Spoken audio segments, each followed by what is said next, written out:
Wa basyarat lan ngekei bebungah sapa al-jinnu kelompok jin. Bi idlali zamanihi kelawan wus mancing zamane jin. Mesti jin sudah merasa final karena sesuatu yang dinantikan sudah datang. Wantu hikat lan dadi rusak. Apa al-kahanatu sistem perdukunan. Dados riyen dukun saged ngakses berita langit merga wonten bocoran saking jin. Tapi sausé Nabi lahir semua akses ke langit ditutup. Ya semua akses ke langit apa? Ditutup terus nak jin kepengen nyadap informasi langit diantem kalian bintang napa? Kalian bintang. Jenenge wa khifdum apa sebutnya rujumal lisyayatin apa? Bintang-bintang itu membalang apa? Setan. Ya, terutama sausé lahir Kanjeng Nabi Muhammad sallallahu alaihi wasallam. Terus riyen tapi ana hikmahe mulane pangeran nak gawe yo kabeh ana hikmahe. Terus riyen niku jin niku kerjasama kalian dukun. Dukun niku wong paling kena dipercaya riyen. Eling-eling dukun itu dulu orang yang paling bisa dipercaya karena dekne entuk bocoran sangka jin sing iso ngakses napa langit. Diriyen mulane wong iku ora oleh gedeng dukun nemen-nemen wis ben yo ana sing dukun wae dadi. So ngiyai kangelan wis napa dukun. Mergo Allah gawe dukun niku dhisik ya ana hikmahe. Umpama ora ana dukun niku ora ana bocoran ape ana nabi lahir ning napa? Akhir zaman. Iki kula terangno wis sithik. Dados riyen sedherenge Kanjeng Nabi lahir niku dukun-dukun niku orang yang paling bisa dipercaya. Mergi saged ngakses langit lewat perewangan apa? Jin. Jin iso ndelok ning langit. Nak ning Lauh Mahfuz iku suatu saat ana wong sing jenenge Muhammad. Wonge lahir ning Mekah ngene. Sehingga zaman itu informasi tentang Nabi itu transparan baik dari pendeta kaya Rohibu Bukhairah maupun dari perdukunan. Nggih pun ngoten pangeran ngersakno. Akhire Bani Hashim niku mboten pati dagang. Mulane melarat-melarat. Bani Abdi Samsin niku tetep dagang. Mergo ngerti nak Muhammad iku ora lahir lewat mereka. Eling-eling ya wae Muhammad bin Abdullah bin Abdul Muthalib bin Hashim. Hashim di dulur jenenge Abdi Samsin. Abdi Samsin iki sak turunane termasuk Muayyah, nggih. Muawiyah nggih niku bin Abi Sufyan bin Harb nggih bin Umayyah bin Abdi Samsin. Niku ngerti nak turunan Nabi ora bakal ning ndekne, melane tetep nek mati dagang.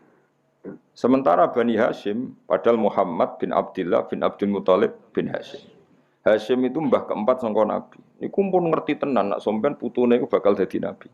Makanya do rawani lunga.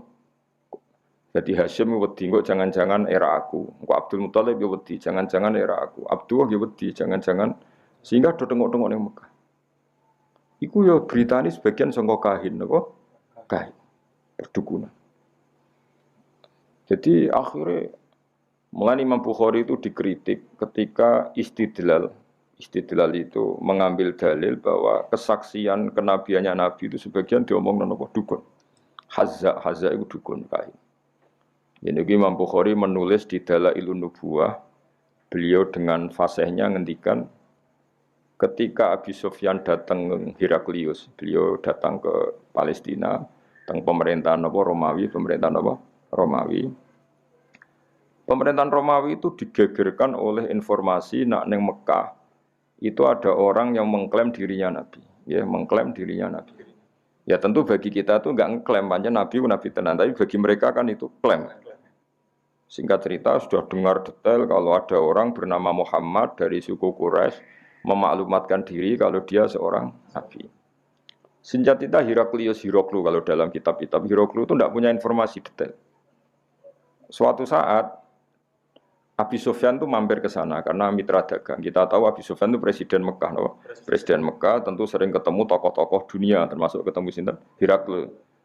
Setelah Abi Sufyan datang, dipanggil sama Heraklius. Tolong Abi Sufyan suruh menghadap saya, masyhur. Ini ada di Bukhari, saya ulang lagi ini ada di Bukhari. Setelah menghadap, kamu kenal orang yang yadda'i an-nubuwah, orang yang mengaku-ngaku sebagai nabi. Kata Abi Sufyan, ya kenal, itu masih keluarga saya. Yaitu saya kenal karena itu masih keluarga. Zaman itu Abi Sufyan masih kafir. Jadi justru itu bagus, pas itu Abi Sufyan masih kafir. Masih kafir. Lalu orangnya sebelum jadi nabi itu pernah bohong enggak? Enggak pernah. Muhammad itu enggak pernah bohong. Justru itu bagus. Karena kesaksian dari seorang musuh apa? Kesaksian dari seorang musuh karena Abi Sufyan belum iman. Terus bapaknya Muhammad ada yang pernah jadi raja enggak? Enggak. Mbahnya enggak. Terus pengikutnya itu orang-orang lemah apa orang-orang kuat? Orang-orang lemah. Terus pengikutnya itu apa yang ada yang jadi murtad apa enggak setelah ngikuti Muhammad? Enggak ada yang murtad. Bahkan fanatik sekali dengan Muhammad. Kamane wani mati demi Muhammad. Ya mereka nyebut masih Muhammad, masih jangkar. Sampai terus akhirnya dari sekian pertanyaan itu terus Hiroklu membuat tesis sendiri, membuat kesimpulan sendiri. Itu yang namanya Muhammad itu nabi betul. Seperti sifatnya persis yang saya temukan dalam Taurat. Ya, di antara logika yang dibangun Hiroklu itu begini. Kenapa saya tanya bapaknya raja atau enggak? Andai kan bapaknya Muhammad seorang raja, pasti saya komentari rojulun yatlubu mulka abihi. Dia adalah orang yang punya gerakan karena dia ingin jadi raja lagi kayak bapaknya. Jadi kanjeng Nabi bagaimanapun dakwah itu kan bikin gerakan sosial. Ya, yang namanya dakwah itu dalam kacamata sosial kan tetap dianggap gerakan apa? Sosial. Dan itu kalau bapaknya raja berarti apa? Rojulun yatlubu mulka abi. Dia bikin gerakan gitu supaya jadi raja lagi kayak bapaknya, kayak mbah-mbahnya. Ketika kamu bilang bapaknya tidak raja, berarti murni karena tugas dari Allah Subhanahu wa taala. Singkat cerita akhirnya Hiroklu manggil temannya dia yang ahli kahana Hazza. Kamu ke sini. Ketika teman-teman diskusinya yang sama-sama menguasai kitab langit, tanyanya lucu. Saya mimpi bahwa nanti yang menguasai Jaziratul Arab itu rojulun muhtatinun, orang yang berkhitan. Terus ada yang usul, yang berkhitan itu orang Yahudi. Terus kata Hiroklu, ndak itu masuk, itu pasti tidak Yahudi. Meskipun orang Yahudi berkhitan. Terus ketika ada cerita Innal Arab yahtatinun, orang Arab itu berkhitan. Jadi orang Arab meskipun sebelum ada Islam itu sudah berkhitan karena masih punya sisa-sisa Ibrahim, millati Ibrahim. Waktu Hiroklu iman saat itu dia komentar, kalau saya ketemu Muhammad, latajasyamtu ilah. Dan saya kalau ketemu dia, wala ghusal tu qodamaihi, pasti meneh ada wajah sikile tak umbah. Niku jari sinten Hiroklu. Itu juga berdasar kahana. Sehingga Imam Bukhari itu dikritik ketika bagaimana mungkin beliau menceritakan dalailun nubuwah kemudian menyitir omongane ahlul kahana. Nah tentu terus Imam Bukhari dibela sekian ulama termasuk pembelaan semua ulama adalah zaman itu kahana masih orisinil. Zaman itu kahana masih orisinil dan orang memang mencari-cari Muhammad juga berdasar kahana. Jadi kamane nubuwatu Muhammad iku arafahal fasik wal fajir was soleh wat toleh, bahwa kenabian Muhammad adalah pendeta yang ngerti kaya roh Ibu Bukhairah, paham ya? Wong Yahudi yo ngerti, dukun nggih ngerti. Saking populernya berita itu di langit dan langit zaman itu iso diakses jin. Jin terus menginformasikan kepada kahana. Paham ya? Jadi pendong. Nah, tapi terus sistem ini hilang setelah lahirnya Kanjeng Nabi Muhammad Sallallahu Alaihi Wasallam. Tapi ono hikmah ya tadi, andaikan nggak ada kahanah yang jadi mukaddimah diutusi Nabi, orang tidak cukup punya informasi tentang Nabi.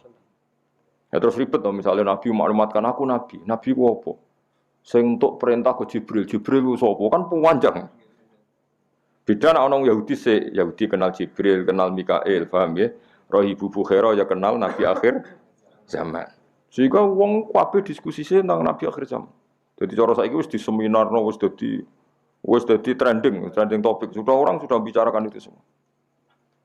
Paham gitu. Terus kabeh sing dikae pangeran ono hikmahe. Mane kahana zaman iku ono gunane. Termasuk bocoran langit nak ape ono nabi akhir zaman niku berdasar napa? Kahana. Mane Imam Bukhari bab kan dalailun nubuwah niku termasuk komentare ahlul kahanah. Paham ya? Tapi kahanah sebelum itu ya, sebelum ada napa pemutusan hubungan apa langit. Ini jenenge napa? Semua ngerti wa basyaratil jinnu bi dzali zamani wa antuhiyatil kahana wa rohibatir rabbaniyah. Terus wala hijalan dadi guncing. Wala hija itu sesuatu sing gumlenter napa. Wala hijalan dadi ngerti, semangat. Nyemangatno bi khobarihi lan khobar anane Kanjeng Nabi sapa kulo hibrin saben-saben wong pinter, khobirin kang bijak.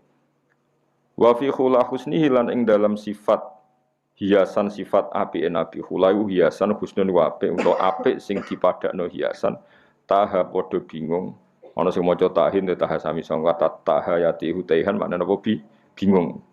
Dan semua orang pintar membicarakan Nabi. Tapi untuk membicarakan keindahan Nabi mereka bingung. Maksudnya bingung karena semua kalimat tidak akan mewakili hakikat keindahannya Kanjeng Nabi Muhammad SAW. Ya, jadi diredaksikan kayak apa itu tidak akan mewakili hakikat keindahannya Kanjeng Nabi Muhammad SAW. Itu bahasa balaghah apa? Wa fi khula husnihi ta. Ya, wa fi khula husnihi ta. Jadi ketika mensifati keindahan fisiknya Nabi, perilakunya Nabi, akhlaknya Nabi, semua itu tahin, semua itu kebingungan atau taha, semuanya bingung. Ya dadi eling-eling ya, terus mulane ngaji wudu khatam, kowe aja kaya wong-wong Islam garis keras. Wah, dukun enggak bisa diterima. Umpama ora ana dukun, niku ora ana nubuwah. Saiki misale ya Fir'aun. Kenal sama Fir'aun. Nah, Fir'aun itu nganti ngerti nak ono Nabi Bani Israel ngomongane sapa cerita. Dukun. Fir'aun diomongi mbek dukun-dukune nanti ada bayi Bani Israel sing kana sababan fi dhahabi mulkika. Nanti bayi ini yang akan menghilangkan kerajaan. Akhirnya semua bayi Bani Israel dibunuh. Ternyata ya nyata yang menghabisi Fir'aun Musa. Otentik. Apa? Otentik. Semua berita gitu. Nabi Muhammad ya sami. Abdul Muthalib ketika putune lahir, sing ditakani pertama ya Kahina, seorang dukun perempuan. Itu omong, putumu iku yablughu minas syarab al masyariq wal maghrib. Putumu iso ben mulya wetan nganti kulon, sak donya mulya. Mun Abdul Muthalib seneng putune lahir, ya berdasar omongane Kahina. Ya mulane terus mulai fihir, mulai opo ae. Wa ilahi tunsabul butunul apa? Quraisy iku wis krasa. Kok dalam tubuh saya ini seakan-akan ada apa-apa. Iku ya omongane Kahana. Ya sampai akhiri wa sumi'a fi sulbihin nabiyyu sallallahu alaihi wasallam dzakara wa ta'ala wa ya jadi pangeran gawe dasar-dasar dunia wis koyo ngono. Pertama sing dadi seksi nak nabi ku calon nabi ku ora wong NU, ya ora wong Muhammadiyah. Malah pendeta, malah apa? Nabi umur 12 tahun, dijak Abu Thalib teng Syam. Ayo sing ngerti nadine calon nabi, ya ora NU, ora Muhammadiyah. Ya ora PKS, ya ora. Sing ngerti malah apa? Pendeta. Lah coba pendeta ngertine berdasar apa? Kitab-kitab samawi mbek kahana, mbek napa? Kahana. Iku pangeran ya. Dadi pangeran wis pancen ngono. Di mulane Imam Bukhari ngebabno napa ngebabno dalailun nubuwah iku termasuk ngebabno qaulu ahlil kahana. Mergo pas iku pancen ngono tenan. Wis contoh gampang sampean ndelok tengene raja-raja mulai Firaun, mulai Namrud. Kebijakannya itu berdasar informasi ku ahlul kahana. Dan semuanya itu benar. Semuanya itu benar. Akhirnya betul zahabu mulki Firaun karena Musa. Meskipun Fir'aun berusaha mati-matian membunuh bayi Bani Israel, malah lali, malah sing mestine lakone malah di rumah. Muga pangeran mau ngetokno nak Fir'aun iku goblok. Ngrumat kok ngrumat musuhe. Jadi pangerane mau kepengen apa wa nuriya Fir'auna wa Hamana wa junudahuma apa kanu napa khotin pangeran butuhe ben ketok gobloke Fir'aun. Wong kok ngrumat musuhe. Jadi rasa mbok fikih, piye hukume wong Islam di rumah wong kafir? Piye nak muni haram ya keliru. Nabi Musa di rumah wong apa? Kafir. Nabi Muhammad di rumah Abu Lahab. Mana kira usah jadi Islam garis keras. Hukum Islam dihormat wong kafir, wong kafir. Dan Nabi Muhammad dihormat sebut. Abu Lahab, ora ono ning tarikh Nabi Muhammad dihormat wong NU Muhammad dia PKI. Sing hormat malah apa? Abu Lahab. Fir'aun hormat sinten? Musa. Nabi Musa ora tahu dihormat pondok, dihormat kiai. Sing hormat apa? Fir'aun. Ya, jadi, tapi Allah niate ngenyek, yaiku mau Fir'aun sing membasmi bayi Bani Israel justru ngrumat Musa. Jadi kamane pangeran kepen maklumat. Iki lho sing aku pangeran. Wong kok gobloke ngono. Musa kok di rumah. Iki wa nuriya fir'auna wa hamana wa junudahuma apa? Anu khotiin kabeh ketok gobloke, ketok salah. Wong kok ngrumat Musa. Jadi pangeran cara Jawa melehno sinten? Fir'aun. Tapi omongane Kak Hana iku ora ana sing salah. Ya omongane Kak Hana iku ora ana sing salah.